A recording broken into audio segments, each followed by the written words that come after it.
Relations and ஃபங்க்ஷன்ஸ்ல இருந்து types of relations தான் பார்க்க போறோம். Okay, there are 3 types of relation. என்னென்னு பாத்தீங்கன்னா reflexive relation, symmetric relation and transitive relation. All together is said to be basic relations. Okay, இதெல்லாம் தான் வந்து பாத்தீங்கன்னா basic relations னு சொல்றோம். அதுக்கப்புறம் இன்னொரு ரிலேஷன் வந்து என்னன்னா ஈக்குவேலன்ஸ் ரிலேஷன் அப்படின்னு சொல்லுவாங்க. எப்போ நம்ம வந்து ஒரு ரிலேஷனை ஈக்குவேலன்ஸ் ரிலேஷன் அப்படின்னு சொல்லுவோம்னு பாத்தீங்கன்னா when reflexivityயும் symmetricityயும் and also transitivity எல்லாமே வந்து ட்ரூவா இருக்கும் போது தான் நம்ம வந்து ஒரு ரிலேஷனை ஈக்குவேலன்ஸ் ரிலேஷன் அப்படின்னு சொல்லுவோம். ஓகே, இந்த வீடியோல நம்ம இதோட டெஃபினிஷன்ஸும் ஈக்குவேலன்ஸ் ரிலேஷன்னா என்ன, அதை வந்து எப்படி வந்து ட்ரூவா இருக்கும் அப்படின்றத வந்து நம்ம பார்க்க போறோம். ஸோ இந்த வீடியோ ஸ்கிப் பண்ணாம பார்த்துட்டு உங்களுக்கு ஹெல்ப்ஃபுல்லா இருந்துச்சு அப்படின்னு நீங்க நினைச்சீங்கன்னா மறக்காம சப்ஸ்கிரைப் பண்ணி சப்போர்ட் பண்ணுங்க, உங்க ஃப்ரெண்ட்ஸ்க்கு ஷேர் பண்ணுங்க. ஓகே, இப்போ நம்ம வந்து ஃபர்ஸ்ட் ரிஃப்ளெக்சிவ் ரிலேஷன் அப்படின்னா என்னன்னு பார்க்கலாம். ரிஃப்ளெக்ஷன் அப்படின்னா நமக்கு தெரியும், நம்மளோட இமேஜ் நம்ம மிரர்ல பார்க்கும்போது நம்மளோட இமேஜ் வந்து அப்படியே ரிஃப்ளெக்ட் ஆகும் இல்லையா. சோ ரிஃப்ளெக்ஷன்னா என்னது, ரெண்டுமே ஒரே மாதிரி, நம்மளும் ஒரே மாதிரி தான் இருக்கும், நம்மளோட இமேஜும் ஒரே மாதிரி தான் இருக்கும் இல்லையா.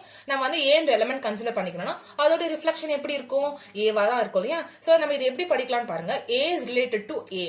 ரிஃப்ளெக்டிவிட்டினா நீங்க என்ன ஞாபகம் வச்சுக்கணும்னா ரெண்டு எலிமெண்ட்மே ஒரே மாதிரி இருக்கும், அங்க வந்து ஈக்குவல் டு ரிலேஷன் வந்து எக்ஸிஸ்ட் ஆகும் அப்படின்றத நீங்க ஞாபகம் வச்சுக்கணும். ஓகே, இது நீங்க வந்து ஆர்டர்டு பேர்ல எப்படி எழுதலாம்னு பாத்தீங்கன்னா ஏ பிலாங்ஸ் டு ஆர்னு எழுதலாம். ஓகே, இப்போ வந்து ரிஃப்ளெக்டிவிட்டி வந்து ட்ரூவா இருந்துச்சு அப்படின்னா இட் பிலாங்ஸ் டு ஆர்னு போடுவோம்.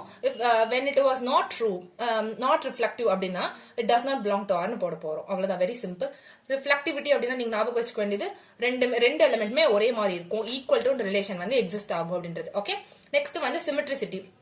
சிமெட்ரிசிட்டியில வந்து நான் 2 எலிமெண்ட் எடுத்துக்கிறேன். Okay, A and pin 2 element எடுத்துக்கிறேன். இப்போ நான் ஏ வந்து பிக்கு ரிலேட் ஆயிருக்கு. ஓகே, இது நாங்கள் எப்படி படிக்கணும்னா A is related to B. Suppose A வந்து ரிலேட்டட் டு பி இருக்குன்னா B must also be related to A.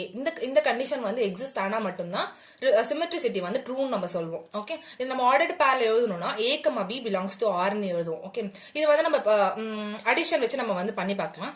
A plus B is equal to B plus A அப்படின்னு நம்ம எடுத்துக்கிட்டோம்னா அது வந்து நம்ம இப்ப செக் பண்ணணும் சிமெட்ரிசிட்டியா இல்லையா நம்ம சொல்லணும். ஓகே, அப்ப நம்ம பார்க்கும்போது என்ன தெரியும், A plus B is equal to B plus A அப்படின்னு இருக்குன்னா அது வந்து கம்யூட்டேட்டிவ் ப்ராப்பர்ட்டில அண்டர் அடிஷன்ல வந்து சாட்டிஸ்ஃபை ஆகுது அது அப்படின்னு நம்ம வந்து பார்த்தோன்னே கண்டுபிடிச்சிருவோம். அதனால சிமெட்ரிசிட்டி வந்து நம்ம ட்ரூன்னு சொல்லிடுவோம்.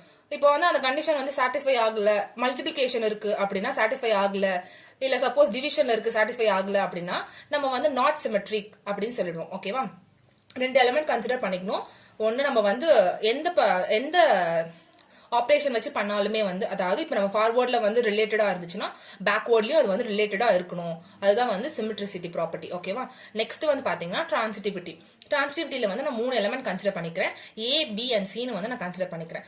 அது வந்து ரிலேட்டடா இருக்கு. எப்படி ரிலேட்டடா இருக்குன்னு பாத்தீங்கன்னா ஏ வந்து ரிலேட்டட் டு பியா இருக்கு and B is related to சியா இருக்கு. ஓகேவா, இங்க எண்ட்ல வந்து பாருங்க பி இருக்கு, ஸ்டார்ட் ஆகுறது பில ஸ்டார்ட் ஆகுது. சோ அது ரெண்டுத்தையும் நம்ம விட்டுட்டு ஃபர்ஸ்ட் எலிமெண்ட் வந்து தேர்ட் எலிமெண்ட்டுக்கு நம்ம ரிலேட் பண்ண போறோம். ஓகே, இப்போ வந்து பாத்தீங்கன்னா எப்படி எழுதிருக்கேன், ஏ இஸ் ரிலேட்டட் டு சின்னு எழுதிருக்கேன். இதுதான் வந்து டிரான்சிட்டிவிட்டி. 3 எலிமெண்ட் இருக்கும், 3 எலிமெண்ட்ல வந்து ஃபர்ஸ்ட் எலிமெண்ட் வந்து ரிலேட்டட் டு லாஸ்ட் எலிமெண்டா இருக்கும். ஓகேவா, இதுதான் வந்து டிரான்சிட்டிவிட்டி. இது நம்ம எப்படி ஆர்டர் பேர்ல எழுதுவோம்னா இப்போ ஒரு செட்ல வந்து 2 ஆர்டர் பேர் இருக்கு, A comma B and B comma C இருக்குன்னா first element A is related to சின்னு வந்து நம்ம ப்ரூவ் பண்ணிட்டோம் அப்படின்னா டிரான்சிட்டிவிட்டி வந்து நமக்கு ட்ரூன்னு வந்துடும். ஓகேவா, இதுதான் வந்து 3 டைப்ஸ் ஆஃப் ரிலேஷன்ஸ். இதை வந்து நம்ம நல்லா தெரிஞ்சுக்கிட்டோம் அப்படின்னா கொடுத்துருக்க கண்டிஷனை வந்து நம்ம வந்து ஈஸியா ப்ரூவ் பண்ணிட முடியும். இப்போ நான் வந்து நெக்ஸ்ட் வந்து ஈக்குவலன்ஸ் ரிலேஷனுக்கு நம்ம ஒரு எக்ஸாம்பிள் பார்ப்போம். ஈக்குவலன்ஸ் ரிலேஷன் நான் என்ன சொன்னேன், அந்த ரிஃப்ளெக்டிவிட்டியும் சிமெட்ரிசிட்டியும் டிரான்சிட்டிவிட்டியும் ட்ரூவா இருந்துச்சு அப்படின்னா அது வந்து நம்ம ஈக்குவலன்ஸ் ரிலேஷன் சொல்லுவோம் இல்லையா. சப்போஸ் நம்ம கொடுத்துருக்க கண்டிஷன் வந்து கொஸ்டின் கொடுத்துருக்க கண்டிஷன் வந்து நம்ம நான் ஆர்டர் பேர்ல எடுத்திருக்கேன். A comma B is related to C comma D.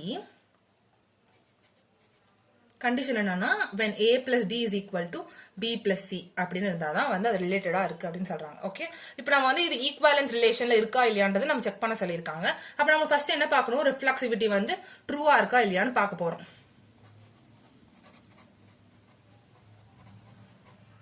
ஓகேவா, இப்போ நான் வந்து ஆல்பாவை வந்து ரிஃப்ளெக்சிவிட்டினா என்னது, நான் ஆல்பான்னு ஒரு எலிமெண்ட் எடுத்துக்கிட்டேன்னா அதோட ரிலேஷன் வந்து ஆல்பா ரிலேட்டட் டு ஆல்பா தான். ரிஃப்ளெக்சிவிட்டினா ரெண்டுமே ஒரே மாதிரி இருக்கும். சோ இங்க வந்து நான் ஆல்பாவை வந்து ஏ கமா பி என்ற ஆர்டர்டு பேரா எடுத்துக்கிறேன். ஓகேவா, இப்போ இது வந்து நம்ம ப்ரூவ் பண்ணோம் அப்படின்னா A comma B should be related to A comma B அப்படிதானே. அப்போ ஆல்பா வந்து நம்ம ஏ கமா பி எடுத்துக்கிறதுனால A comma B is related to A comma B. இந்த மாதிரி கண்டிஷன் இருக்கு. நம்மளுக்கு क्वेश्चन என்ன கொடுத்திருக்காங்க, இது வந்து எப்படி எழுதணும், ஃபர்ஸ்ட் எலிமெண்ட்டும் லாஸ்ட் எலிமெண்ட்டும் வந்து ஆட் பண்ணிருக்காங்க which is equal to second எலிமெண்ட்டும் தேர்ட் எலிமெண்ட்டும் ஆட் பண்ணிருக்காங்க. சோ நம்ம இங்க இருக்கிறத வச்சு நம்ம எழுதணும் அப்படின்னா ஃபர்ஸ்ட் எலிமெண்ட்டும் லாஸ்ட் எலிமெண்ட்டும் ஆட் பண்ணனும். which is equal to second எலிமெண்ட்டும் தேர்ட் எலிமெண்ட்டும் ஆட் பண்ணணும். ஓகேவா? இந்த கண்டிஷன் நீங்க பாருங்க அடிஷன்ல இருக்கு. எந்த ஆர்டர்ல ஆட் பண்ணாலுமே வந்து கம்யூட்டேட்டிவ் ப்ராப்பர்ட்டி அண்ட் அடிஷன் வந்து ட்ரூ தானே. சோ இது வந்து ஹோல்ஸ் குட், ரெஃப்ளெக்டிவிட்டி வந்து ஹோல்ஸ் குட். எந்த ஆர்டர்ல ஆட் பண்ணாலும் 3 + 5னாலும் 5 + 3னாலும் நம்மளுக்கு வந்து 8 தான் வரப்போகுது இல்லையா? சோ ரிஃப்ளெக்சிவிட்டி வந்து நம்ம ட்ரூன்னு கண்டுபிடிச்சிட்டோம். செகண்ட் நம்ம என்ன கண்டுபிடிக்க போறோம்? சிமெட்ரிசிட்டி. சிமெட்ரிசிட்டிக்கு நம்ம 2 எலிமெண்ட் கன்சிடர் பண்ணிக்கணும்னு சொல்லியிருக்கேன் இல்லையா? சப்போஸ் நான் வந்து ஆல்பாவை வந்து நம்ம ஆல்ரெடி ஆர்டர்ட் பர் ஏ கமா பின்னு எடுத்துக்கிட்டோம்.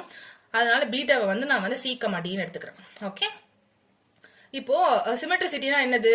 ஏ ஷுட் பி ரிலேட்டட் டு, அதாவது alpha should be related to beta, which implies beta should also be related to alpha. இந்த கண்டிஷன் வந்து குட், அதாவது ஹோல்ஸ் குட்டா இருந்தா மட்டும்தான் வந்து சிமெட்ரிசிட்டி வந்து ட்ரூ. ஓகேவா? இப்போ நம்மளுக்கு ஆல்பா என்னது? நமக்கு தெரியும் ஆல்பா உடையது வந்து A comma B, ordered pair வந்து A comma B related to பீட்டானா சி கமா டின்னு வரப்போகுது. ஓகேவா? இதை வந்து நம்ம இந்த கண்டிஷன் பார்த்து எழுதணும்னா அங்க இருக்கிறதே தான் வரப்போகுது. A plus D is equal to B plus சின்னு எழுதிட்டோம். நெக்ஸ்ட் என்னது? பீட்டா ரிலேட்டட் டு ஏன்னு எழுதும் போது பீட்டா வந்து நம்ம சி கமா டி இல்லையா, ரிலேட்டட் டு ஆல்பானா A comma B ordered pair வரப்போகுது. இதுக்கு ரெண்டுத்துக்கும் கண்டிஷன் நம்ம எப்படி எழுதணும்? First element plus last element. So C plus B is equal to நம்மளுக்கு என்ன கிடைக்கும்? டி பிளஸ் ஏன்னு கிடைக்கும். ஓகே, இப்ப பாருங்க இங்க கிடைச்சிருக்கிறதோ நம்மளுக்கு ஒண்ணுதான். எந்த ஆர்டர்ல வந்து நம்ம ஆட் பண்ணாலுமே நம்மளுக்கு ஆன்சர் ஒன்னா தான் வரப்போகுது இல்லையா? Because commutative property under addition வந்து இட் சாட்டிஸ்ஃபைஸ். சோ இதுல இருந்து நம்ம என்ன எழுதலாம்? ஏ பிளஸ் டினா என்னது? இந்த ஏ பிளஸ் டியும் டி பிளஸ் ஏவும் வந்து ஒண்ணுதான். பி பிளஸ் சி பிளஸ், அதாவது பி பிளஸ் சியும் சி பிளஸ் சியும் வந்து ஈக்குவல் டு தான். சோ இந்த கண்டிஷன்ல இருந்து நம்ம என்ன எழுதலாம்னு பாத்துக்கோங்க.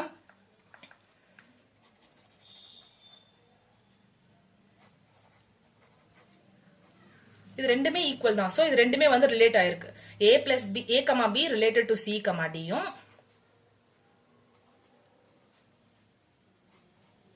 C comma D related to A comma B. Okay, இது எப்படின்னு பாருங்க. இது வந்து நம்ம ஆப்போசிட் ஆர்டர்ல எழுதினாலுமே வந்து ரெண்டுமே ஈக்குவல் தானே. சோ சிமெட்ரிசிட்டி வந்து நம்மளுக்கு ட்ரூன்னு தெரிஞ்சிருச்சு. நெக்ஸ்ட் லாஸ்ட் இருக்கிறது வந்து டிரான்சிட்டிவிட்டி.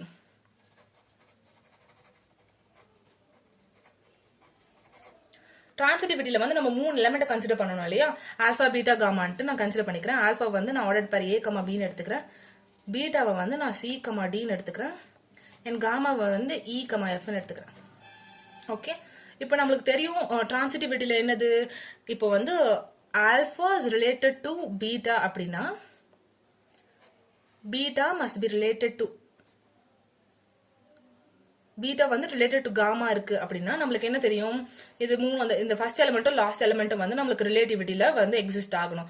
அப்போ alpha must be related to gamma. இது நம்ம எப்படி ப்ரூவ் பண்ணலாம் அப்படின்னு பாருங்க. ஃபர்ஸ்ட் வந்து நான் இந்த எடுத்துக்கிறேன். ஆல்பா என்னது நம்மளுக்கு? A comma B related to beta என்னது?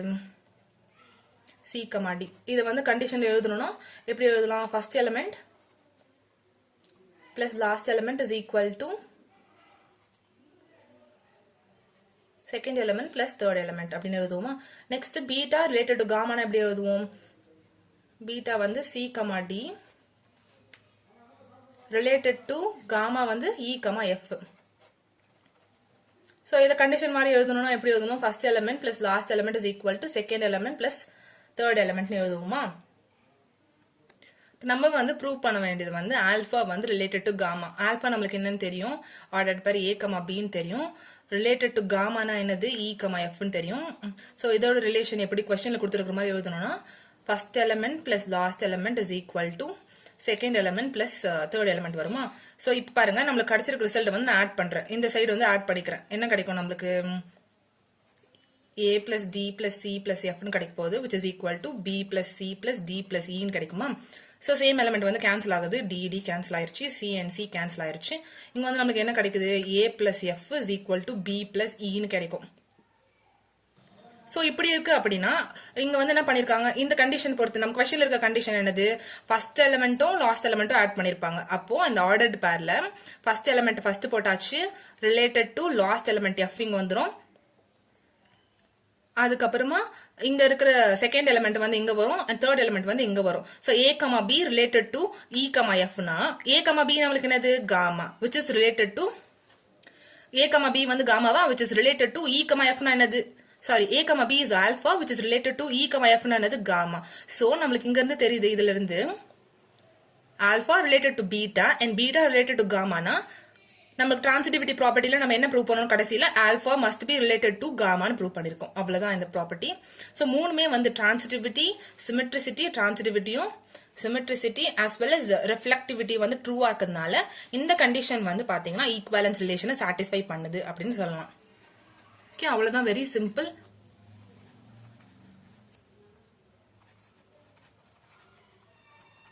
ஈக்குவேலன்ஸ் ரிலேஷன் வந்து நமக்கு சாட்டிஸ்ஃபை பண்ணுது அப்படின்னு நீங்க சொல்லி முடிச்சிடலாம். ஸோ இந்த வீடியோவில் நீங்கள் வந்து தெளிவாக தெரிஞ்சுட்டு இருப்பீங்க அப்படின்னு நான் நினைக்கிறேன்.